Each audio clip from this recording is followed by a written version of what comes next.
বিসমিল্লাহির রহমানির রহিম। গাছ কাটা শুরু করলাম। কাকা, হ্যাঁ, রাজশাহীর লোকেরা তো বলে নাকি জহরের লোক গাছ কাটতে পারে না, এটা কি সঠিক? না রাখালেরা কি গাছ কাটতে পারে? আমাদের জহরে সমস্ত পৃথিবী নাম ডাক আছে যে জহরে গুড়।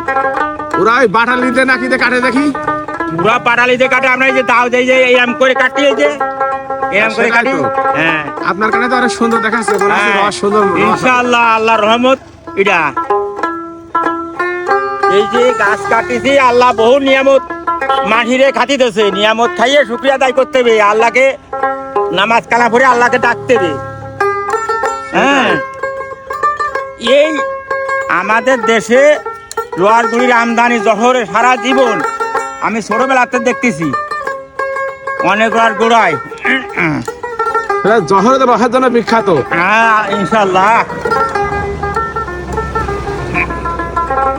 আমাদের জহরে গুড়িরও নাম ডাক আছে। আমার গুড় এই যে আজ কালকেরা গেল 6 দিন, ও, কালকে একজন 6 দিন নিয়ে গেল আমার গুড়। তাহলে তারপরে পৃথিবীর- কাতারে নিয়ে গেছে।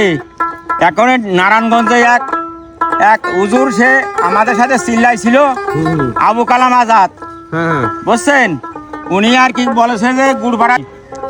হ্যাঁ, তা আমি সারা বললাম যে বিশ্বে কয়দিন আপনার পরে গুড় আছে, দেবো। তাই তো? হ্যাঁ, সারা বিশ্বে আছে গুড়। সারা বিশ্বে ইনশাল্লাহ আমাদের গুড় যায়। যা বিদেশিরা যে দেশে যায়, জহরের থেকে ঢাকার থেকে বাংলাদেশের কত লোক যায় বিদেশে, সব দেশে বাংলাদেশের গুড় যায় ঠিক আছে কাকা, ধন্যবাদ। ইনশাল্লাহ।